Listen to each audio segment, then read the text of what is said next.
Ողջույն, այսօր խոսելու ենք timeframe-ների ու շուկայում նրահանգների մասին, օրդերների։ Առաջինը երևի սկսենք timeframe-ների մասով, որտեղ որ շատերը սխալվում են, ինչ է timeframe-ը, ինչ է իրենց ներկայացնում։ Timeframe-ը դա կարելի ասել ինքը մեծ timeframe-ները, այսինքն օրական, շաբաթական, ամսական timeframe-ները ցույց են տալիս շուկայի ամբողջական պատկերը, իսկ արդեն շուկայի ներսը ստուգելու համար պետք է իջնենք timeframe-ներով 4 ժամ, 1 ժամ մոտ գործելու համար 5 րոպե, 15 րոպե, նույնիսկ րոպե։ Այսինքն պատկերացրեք դուք օգտվում եք նավիգատորից, դուք գիտեք A կետից B կետ հասնելու համար ոնց պետք է հասնեք, նավիգատորը ցույց է տալիս ձեզ մի հատ ամբողջականը, այնպես կարճ մի հատ գիծ, բայց երբ որ դուք ուզում եք ասենք մոտիկացնեք պատկերը ու տեսնեք ավելի մանրամասն ոնց է գնալու, ինչ թաղամասերով, արանքներով բան, դա նույն ձևով աշխատում է timeframe-ներում, այսինքն մեծից իջնելու ենք մինչև փոքր։ Լինում են 3 տեսակի timeframe-ներ, դրանք մեծ timeframe-ներն են, այսինքն ամսականը, շաբաթական, week, մեկ էլ օրական։ Դրանք մեծ timeframe-ներն են։ Դրանք նախատեսված են շուկայի ամբողջ շարժը, վիճակը, թրենդը գնահատելու համար։ Լինում են միջին timeframe-ներ։ Դրանք ժամայինն են, 4 ժամ եւ 1 ժամ։ Նույնիսկ ընտրում են նաև 30 րոպե, բայց ես ձեզ խորհուրդ կտայի սրանք ընտրել։ Դա միջին։ Եվ լինում են փոքր timeframe-ներ, որոնք նախատեսված են մուտք գործելու համար գործարք։ Դրանք րոպեանոցներ են, այսինքն 30 րոպե, 15 րոպե, 5 րոպե, 1 րոպե, բայց եկեք 30 րոպեն անտեսենք ու անցնենք այս րոպեներին։ Փոքր։ Դա timeframe-ների մասում։ Հիմա գրաֆիկայի վրա ցույց տամ պատկերները, սա օրականն է։ Նայեք, այստեղ ունենք ամսական, հասկացաք չէ, նայեք ինչ փոքր ու համառոտ, սենց այսպես ասած կոմպլեկտ, ինքը կոմպակտ ցույց է տալիս ինչ շարժ ունեցել բիտքոինը ամբողջ իր ժամանակահատվածում սկսած, նայեք 2000 այսի 17-ը ցույց տալիս, 17-ից օրինակ այս բիրժայում, Binance-ում։ Այսինքն բիտքոինը բոլորս գիտենք, որ 2009, 10, 11 թվականներից է, այստեղ ինչ է 17, որտեղ 17 թվականից ինքը մտել է Binance բիրժա։ Սա ամսականն է։ Հիմա անցնում ենք շաբաթականին, տեսեք արդեն պատկերը փոխվեց։ Օրինակ ամսականի վրա կարելի է գտնել լուրջ զոնաներ։ Օրինակ տեսնել, որ մարտից մինչև հոկտեմբեր ընկած ժամանակահատվածում, տեսեք 24 թվականին գինը չեն թողել, որ անցնի 72,000-ը։ Այսինքն ամսականը, շաբաթականը եւ օրականը սրանք նախատեսված են գլոբալ անալիզ անելու համար։ Մի քանի օր առաջ մակարդակների պահով տեսանյութը երբ որ տեղադրում էի, այնտեղ խոսացինք, թե օրական մակարդակները իրենից ինչ են ներկայացնում, ասենք նայեք, օրական մակարդակը ցույց է տալիս, որ 3 օր գինը հարվածում էր 79,000-ին, չի ջարդել, իջել է, ռետեստ արել, այսինքն օրական, շաբաթական եւ ամսական timeframe-ներով գրաֆիկաները ձեզ հասկացնելու են, թե ինչ է կատարվելու ավելի մեծ տոկոսայնությամբ, այսինքն 90-95% հավանականությամբ դուք կարող եք անալիզ անել գրաֆիկը, թե ինչ կարող է լինել ապագայում։ Բոլոր ներդրողները, ինվեստորները իրանք մենակ աշխատում են մեծ timeframe-ներով։ Նույնիսկ ինվեստորներ կա, ընդհանրապես նույնիսկ օրականը չեն օգտագործում, օրականը օգտագործում են մուտքի կետի համար, այսինքն ամիս, շաբաթ ու օրականը մուտքի կետի համար։ Պատկերացրեցիք, իրանք չեն օգտվում ժամ, 5 րոպե, մի րոպե, այնտեղ քաոսը շատ է, շումը շատ է։ Հիմա օրինակ անցնենք, ասեմ, որ timeframe-ները այստեղ ավելացնելով, չգիտեմ, մնացած տեսանյութերում խոսացել ենք դրա մասին, թե չէ, ուղղակի զուտ այս աստղի վրա նշում եք ու ինքը ծում է այս избранный edge-ը։ Հիմա անցնում ենք 4 ժամ անոցը, տեսակ ոնց փոխվեց պատկերը։ Այսպես էր, իսկ ստե արդեն մակարդակի տակ է, այս վերևի մակարդակը չկա։ Ինքը արդեն բարձրացավ վերև, որտեղ գրաֆիկական պատկերը փոխվավ։ Ինչ է ցույց տալիս, թե ժամանոցը կամ 1 ժամանոցը, այսինքն միջին timeframe-ները։ Նայեք, օրինակ դուք բացեցիք օրականում այս ամեն ինչը կարող է լինի մի քանի մոմ, ասենք 5-6, թե ոնց է եկի հասել ստե, իսկ շուրջ ժամանոցը ձեզ ներկայացնում է ամբողջական պատկեր, այսինքն նայեք գինը եկավ, իմպուլսով ջարդեց մակարդակը, բայց չգնաց դեպի վերև, ռետեստը կատարե, թեստավորել է այս մակարդակը, կրկին թեստավորելով բարձրացել է ու հիշում եք, երբ որ ես ասում եի, երբ որ գինը մեծ մոմերով է գնում դեպի մակարդակ, ինքը անպայման հետ է գալիս, մեծ հավանականությամբ չի ջարդում, նայեք, մի հատ մեծ մոմը, որը իրենից ներկայացնում է մոտ 3.5% շարժ, հետ է բերել գրաֆիկը մոմերը ու էլի հասցրել է այս մակարդակի վրա,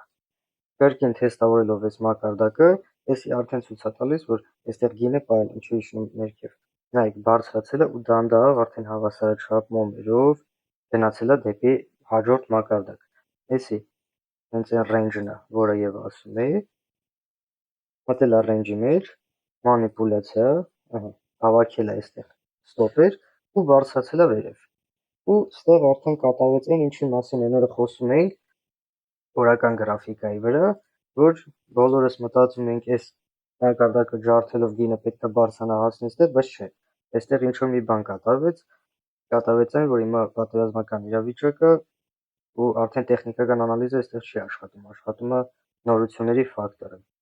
թե ինչ է խոսում ԱՄՆ նախագահ կամ Պարսկաստանի նախագահ, այդ դեպքում արդեն գինը իջնում է, պետք է որոշում, իսկ երբ որ արդեն դուք գտել եք, օրինակ չգիտեմ,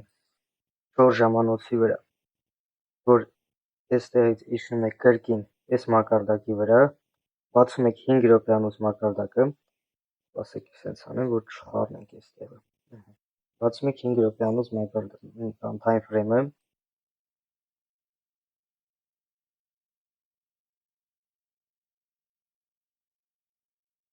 մեկ վարքյան, չի թողում ոնց որ գնանք հետ, պատպիսկայի պատճառով, 1 ապրիլ, մի ամիս չի թողը հետ գնանք, լավ, եկեք սա տեղափոխենք, օրինակ այստեղ, ինչի հաշվին դուք շորտ կբացեիք,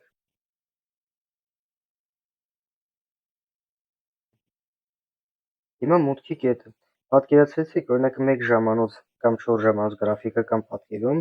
գինը գալիս է, լավ, բացեմ 4-ը ու սենց բացատրեմ,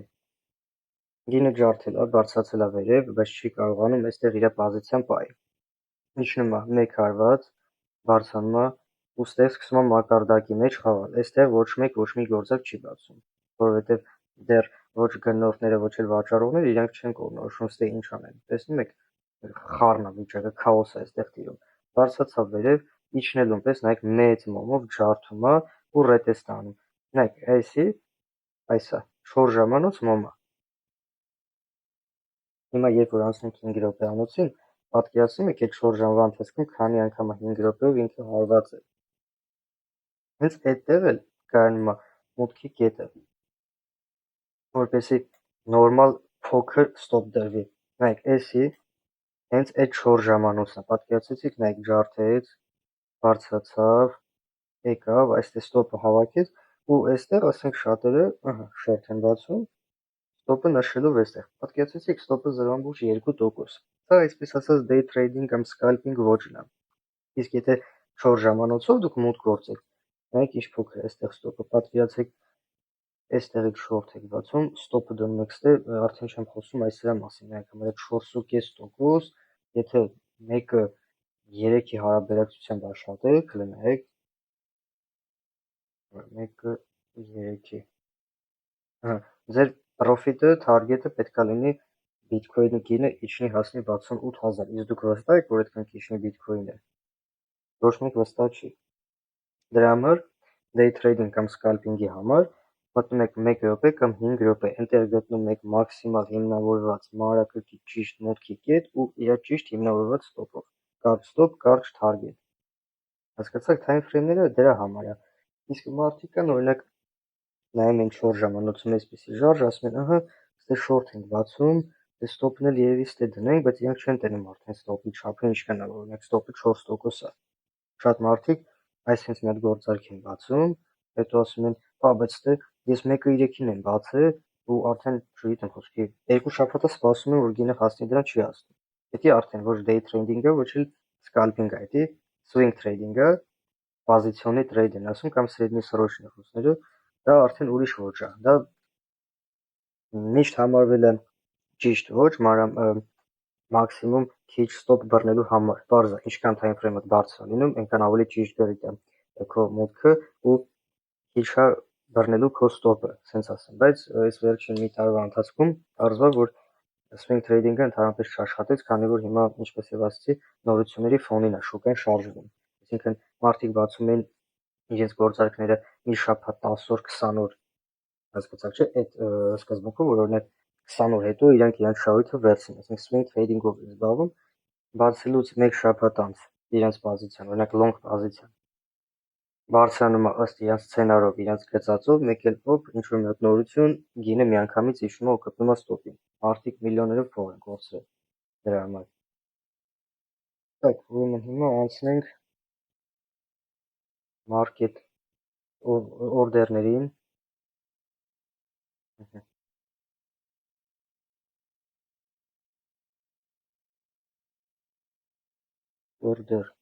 Օրդերներ լիքը տեսակի օրդերներ կա, մոտ մի 10, բայց հիմնականում օգտագործում են 3-ը, դուք էլ եք օգտագործել 3-ը, նույնիսկ կարող օգտագործեք մի հատը, ես հիմնականում մի հատն եմ օգտագործում։ Դա առաջինը market order,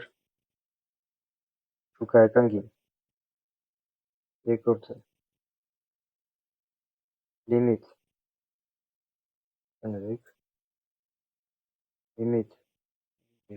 order և stock limit։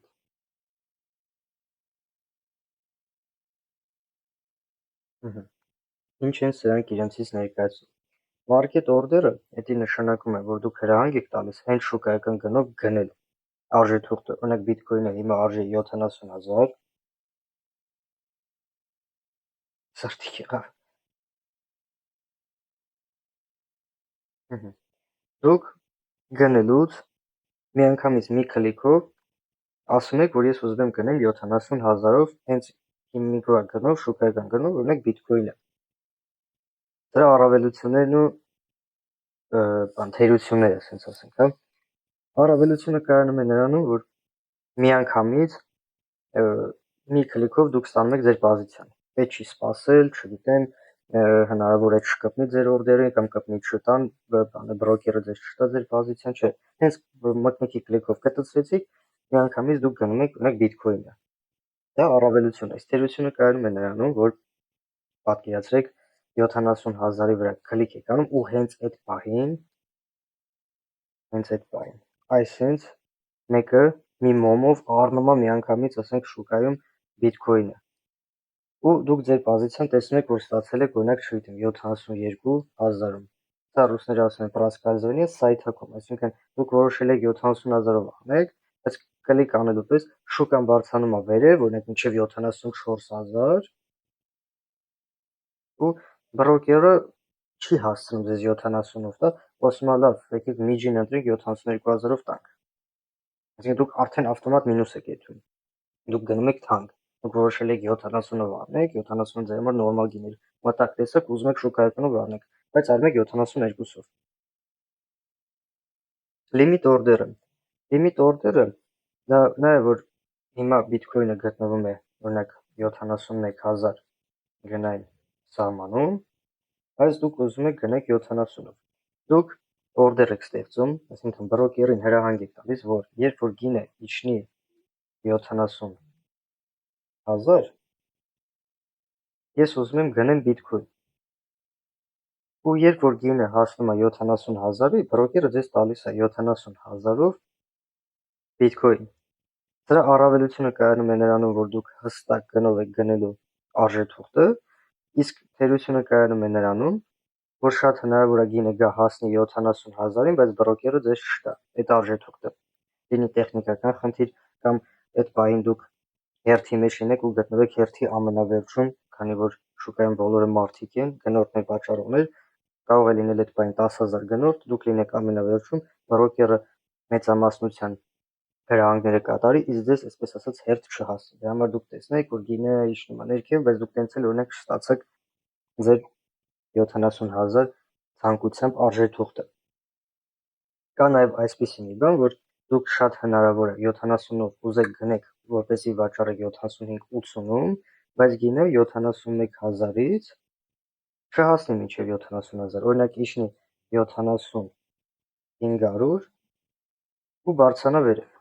Ու դուք այդ պահին ասեք, լավ դե $500 պատճառով ես կորցրեցի ամբողջ այս պոտենցիալ, հա, լինում է տենց բան, լիքը լինում է շատ։ Սա թերություններն է լիմիտ օրդերի։ Առավելությունը, գլխավոր առավելությունը, որ դուք հստակ ստանալու եք այդ գինը։ Իսկ ստոպ լիմիտը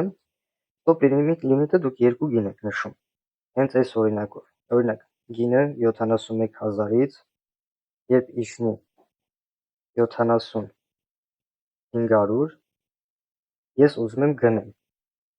Բայց եթե չստացվի այսրապես, ես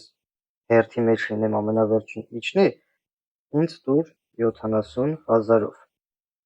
Այսինքն ստե ձեր սայթակումը լինելու է այս $500, դուք հստակ նշում եք ձեր սայթակում, այսինքն այսի սայթակումներ 70-ից 72, դուք հստակ նշում եք ձեր սայթակում, այսինքն դուք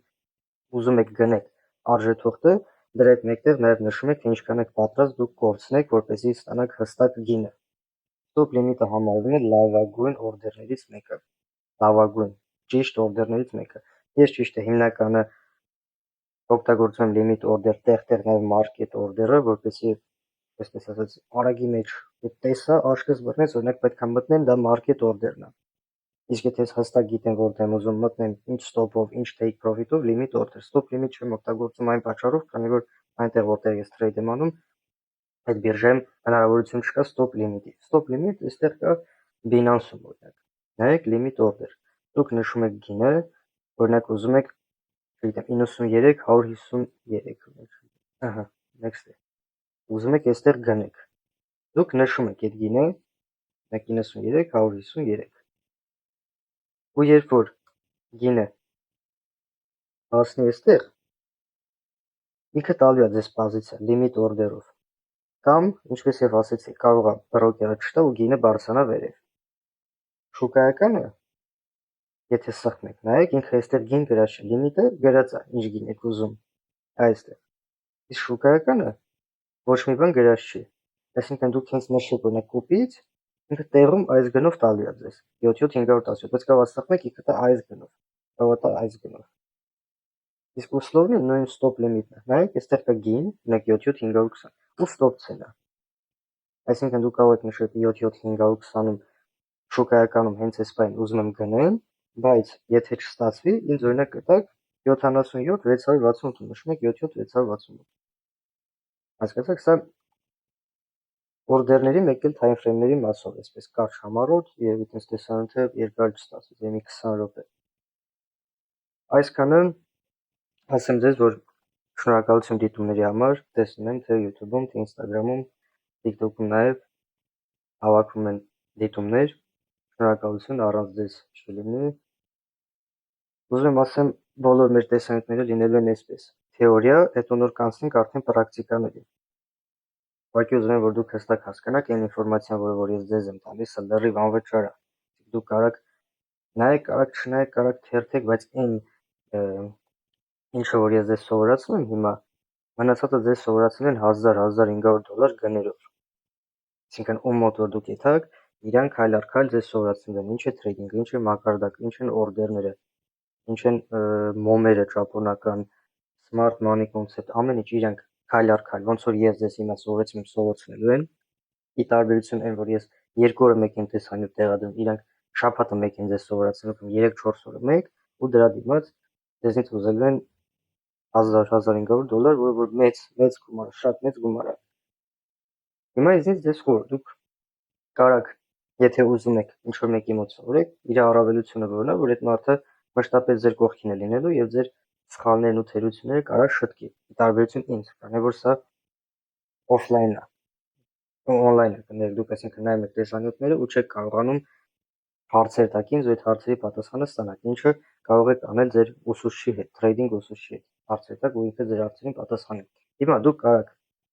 այս բոլոր տեսանյութները դիտեք, գոնե ոնց ասեմ, sense պատկերացում ունենաք, թե տրեյդինգը ինչ է, մինիմալ ինֆորմացիա ստանաք տրեյդինգից, չնայած որ էսի մինիմալ չի, էսի մաքսիմալն է։ Իրանք շատ հնարավոր է նույնիսկ ձեր չսովորացնեն էսի ինչ է։ Ուղղակի զուտ սովորացնեն, ոնց են մուտք գործում ֆինանս, հետո գործեր բացում, իսկ դա սխալ է։ Թեորիան պետք է իմանաք, նոր անցնեք պրակտիկայի։ Հիմա դուք կարաք սովորեք, որոշակի ինֆորմացիա ստանաք ու արդեն երբ որ գնաք սովորելու ինչ-որ մեկի մոտ, արդեն որոշակի տեղեկություն, ոնց որ ասած, իմանաք թե ինչ է տրեյդինգը, այսինքն այն ինչը որ ինքը բացատրի ձեզ, ավելի հեշտ դուք կընկալեք, քան թե ամենասկզբից որ եթե չիմանաք նույնիսկ դուք ուր եք գտնում, ինչ է ճապոնական մոմը եւ այլն, ու միանգամից sense լսեք իրանց դասերը ու չընկալեք։ Նա ճապոնական մոմերի մասով կես ժամանոց տեսանյութը դիտելուց հետո ինձ թվում է իրենք որ խոսան ճապոնական մոմերի մասին, օրինակ ասեն order block, դուք ասել եք, հա, ճիշտ է։ Մենք Magnat Group-ի Telegram-յան ալիքից իմացել ենք order block-ը ինչ է։ Ու ավելի հեշտ եք սովորելու, ավելի հեշտ եք մարսելու։ Այսքանը եւս մեկ անգամ շնորհակալություն տեսանյութերը դիտելու համար։ Եղեք ակտիվ, առջևում լինելու են դեռ շատ տեսանյութեր տրեյդինգի վերաբերյալ։ Հաջողություն։